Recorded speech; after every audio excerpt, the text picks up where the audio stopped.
an update on the members pathway for the province of Lincolnshire. Today I'm joined by the provincial Grand Master himself, Dave Wheeler, to talk about the membership or the members pathway.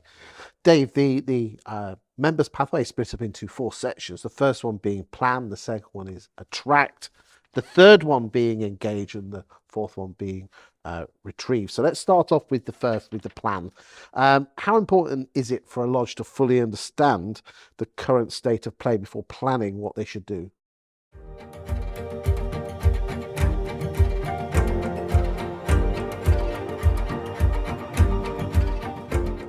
I think that's essential. It's a really good starting point. The members pathway is a guide to help lodges do exactly that. And it's like a big toolbox where you can dip in and find things that might help your lodge. But until you know where your lodge actually is, genuinely, at the very start, then all the rest of it might be irrelevant. So it's really important that lodges sit down with a few key members and work out what are their strengths, what's their lodge about, what would they advertise to a new person in the street to say, this is why we would like you to come to join this lodge. And when they know that, then they can start to plan for the future. Without doing that stage, the rest of it can be very, very disorganised. Do you think there's some lodges out there that say we need new members and just go off and put an advert and without actually possibly realising where they are? Yeah, I think Mike Clay, particularly as provincial membership officer, has done a lot of work trying to set out the ground rules for lodges and give them tremendous help at the very beginning. There might be lodges that say, yes, we're going to go out and get new members, and off they go. There might be lodges that say we don't need new members because we've got enough, or we've had 2 or 3 this year. But my job, and certainly John Crutchley as Deputy Provincial Grand Master, chairing what we call the Strategy Working Group, which deals with the UJLE strategy for 7 years for Freemasonry and the membership challenge. We've been very specific with every lodge and said, this is your specific challenge. Because if they weren't sure, I hope they are now, that lodges that have had new candidates may not be thriving because they may have lost more through resignation or bereavement or exclusion or honorary membership. So my own lodge spoke to me about 18 months ago and said, we've had 7 candidates, which is tremendous, really impressive. But actually they'd lost 12 over that same period through resignation and bereavement. So we've got to be really specific and say it's not just about getting people in. It does lead on to the next step of retaining and retrieving and being very aware if people are starting not to attend and find out the reasons why before they leave. We put a lot of effort into getting people in. We need to put the same, if not more effort into keeping them once we've got them. And that is the retrieve element of the members pathway. Why do you think we as a Freemasons lodge are not very good at that? I think some lodges are very good at that and they involve members in everything that they do. Sometimes it might be just that people join and it's not what they thought it was. And I think that's a really key point, that we have to tell people as much as we can about what's involved. And we say we don't give any secrets away. Well, we're not going to. And actually, all the secrets are out there anyway, if people really wanted to find them. So we're not going to spoil anything. But what we do need to do is be very honest about the cost, the time commitment, the progression that's available for people that want to join. That should never come as a shock to anybody that joins a lodge and then suddenly says, well, I didn't realise it was going to cost me that much. Or I didn't realise there was a festive board and a raffle and an envelope collection. All those things should be made clear before people join. And I think it's sometimes a misconception that people that come through the internet, who are unsupported, who see what we do and make an approach and want to join, that they are any less valued than the friend of a friend or a family member. Because the people who are unsupported, they usually do their research and they usually try and find out what they're coming into. And we spend a lot of time getting to know them, inviting them to socials, to curry clubs, to drinks evenings, and we get to know them properly. And when they come in, they've already got friends within the lodge. We need to do that same sort of rigour and the same work on a friend of a friend. There's no point me saying to a friend of mine, join Freemasonry, get them in, and then not explain all the same sort of thing that I would have done if nobody had known that candidate. Well, I read some stats from UGLE that said that the internet candidates are more likely to be members after a number of years than those who are friends of friends, which blew my mind. Yeah, you would think if it was a friend of a friend, all those conversations would have been had. But they still need to be introduced to the lodge. They still need to get to socials to meet people. I think the phrase is due diligence, really. We need to do that due diligence with all of our candidates, not just the ones that we don't know. Some lodges are against internet candidates. What would your message be to those? I just don't understand what they're talking about. They're just against people that want to be Freemasons. I don't understand that mentality at all. If somebody doesn't know a Freemason, in the old days, you could only approach people. You had to wait and approach somebody and ask them to join Freemasonry. But if you didn't know who was a Freemason, how could that happen? And certainly in my era of joining, Freemasons weren't allowed to tell people they were Freemasons. So even in my own example, my father wanted me to join. I said, "What's it about?" He said, "I can't tell you." And we had this conversation for a few years about, well, if you won't tell me what it's about, why should I join? So we've got genuinely good people who know a little bit about Freemasonry, who are really keen to join. And I just don't understand why anybody would be opposed to that. I really don't. Okay, they're not known to members of the lodge. My advice would be get to know them. Are there, I don't want you to mention specific lodges or centres, but is there any initiatives around the county or those that you've seen because of your responsibility in the East Midlands that have initiatives that you thought that's a great idea that someone could go and find out a bit more about to attract new members? Yeah, the part of the membership challenge follow-up that we've done is we've asked lodges to give us examples of good practice and things that have worked well for them. And we're just currently going through those and collating some really good ideas and suggestions and schemes that people use. But within the country, really, and the region and Lincolnshire, there's clearly a need for a specialist lodge. That seems to be very popular. And we had two recently with the Freewheelers Motorcycle Lodge. That has attracted people who have joined and become new members from all over the country. And then more recently, the Armed Forces Lodge of Lincolnshire, which is doing the same sort of thing. I think there's a danger of having too many ultra specialist lodges that might be so niche that you wouldn't get the number of founders, you wouldn't get the number of members. But certainly there are two success stories for my province at the moment. And other provinces have rugby lodges and sporting lodges and fishing lodges and that sort of thing.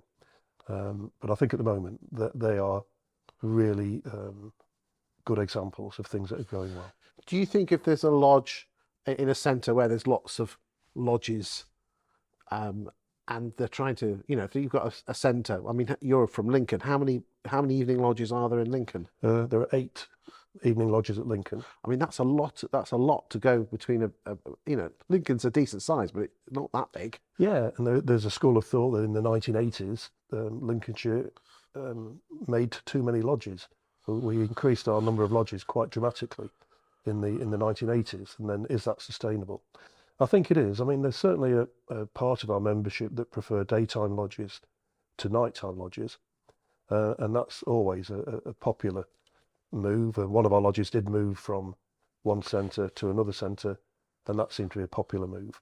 I think the lodges know themselves pretty well, and if they're declining membership, then they need to do something about it. And I think the skill is for me to encourage them to do something about it rather than just to drift off into anonymity. I don't want you to mention names. Are there lodges out there that you can quite clearly see are drifting? Well, we haven't lost a lodge. We haven't had a lodge return its warrant, certainly in Graham Ives's time and in my time, and I think beyond that. So I don't want to be the PGM that has to accept a warrant when a lodge can no longer manage. Because that's really good, because if you look at the records, there's plenty around the country that do have absolutely, yeah, and certain areas of the country. Having said that, if a lodge is completely untenable for the future and they just can't survive, then that's the step we would help them to do, and perhaps members could join another lodge. But at the moment, all our lodges seem relatively healthy. Even the smaller ones are still getting candidates. And the average attendance at a Lincolnshire meeting across the board is around 36 to 40 members at every meeting on average. That is a figure that other provinces would die for. We have other provinces, bigger provinces, where their average attendance is in 10 to 15 members, and when they meet, they're just not sustainable, and they're all doing the same jobs and different jobs, and they're not having the members at the festive board either. So, in terms of our attendance at lodges, I think that's a very healthy number. You said about retaining members, and I've seen a clear link between making masonry. It's fun, not funny, but fun. What can senior people within the lodge do to make it more fun? But we're not talking clown outfits. No, I would even say not fun or funny. I would say enjoyment. Yes, that's a better word, I think, because the programme master told me it was when I said fun but not funny. He said enjoyment is a better word. Enjoyment fits in with our strategy of a thriving organisation, and I think the senior members, a lot of them are very active in encouraging people. A nice positive word. If somebody does work on the floor for the first time, it's great when a proper stalwart of the lodge comes over and said that was pretty impressive. I also think that we've gone beyond the tutting now and the criticism and, well, we didn't do that in my day, and those sort of attitudes, which I try to discourage, because where a positive word can be fantastic, one negative word from an established and senior mason could put somebody off for life. And that's not my Freemasonry, and I'm sure it's not yours. We are supportive and we need to encourage. And I think that's the message, that we are custodians at the moment of the future of Lincolnshire Freemasonry. And the people coming in are that future, and we need to make them welcome and accept that society is different now than when I joined 30-something years ago, and when some of the more senior members joined probably 15 years before that. Things have changed and things have moved on, and we need to be quite encompassing rather than... Well, I've only been in masonry now for about 7 years, but I can clearly see that the should we say the senior chaps in the, to the right of the worshipful master, which were, you've got the judgmental tuts. Now they're actually coming out and they're saying, nice things to the lads. And even if you do get something wrong, they'll say, well, you could have done that better, but try this. Yeah, and let's be honest, they've got so much to offer because they've seen everything. I was talking to a brother recently when I presented a 60-year certificate. I think he told me that he's seen 8 provincial Grand Masters in Lincolnshire in his time. So they've got a fantastic wealth of knowledge. And that particular individual, on his 60th anniversary, took the chair of the lodge and ran the whole ceremony. And if nothing else, the younger members were blown away by the quality and the standard of the work for somebody who's over 90 years old. So there's a tremendous amount they can offer.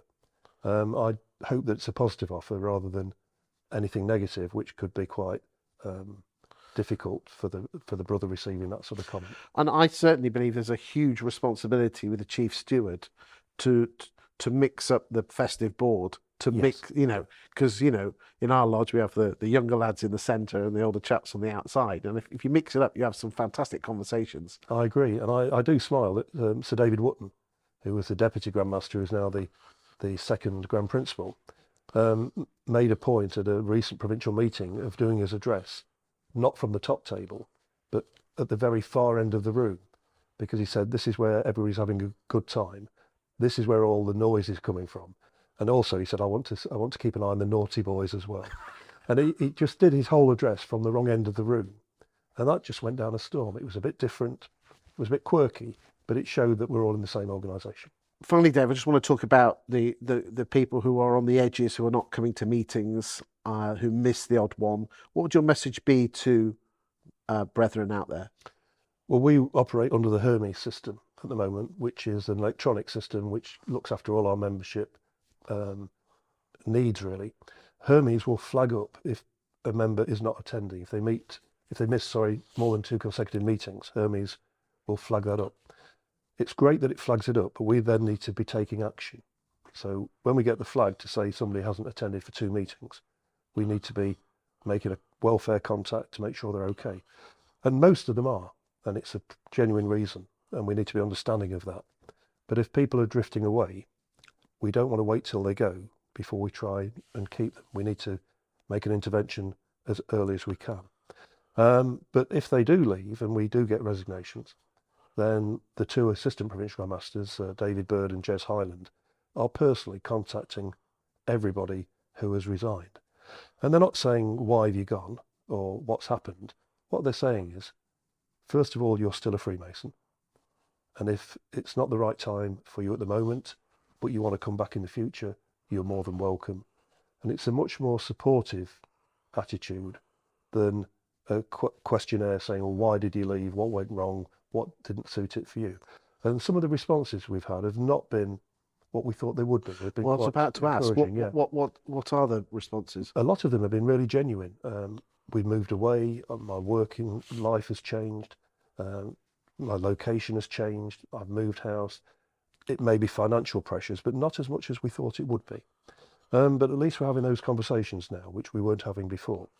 And of course, the final comment of that conversation is, if at any time in the future, you'll be more than welcome if you want to come back. And we have had people come back, which is great. Thank you for your time today. Thank you.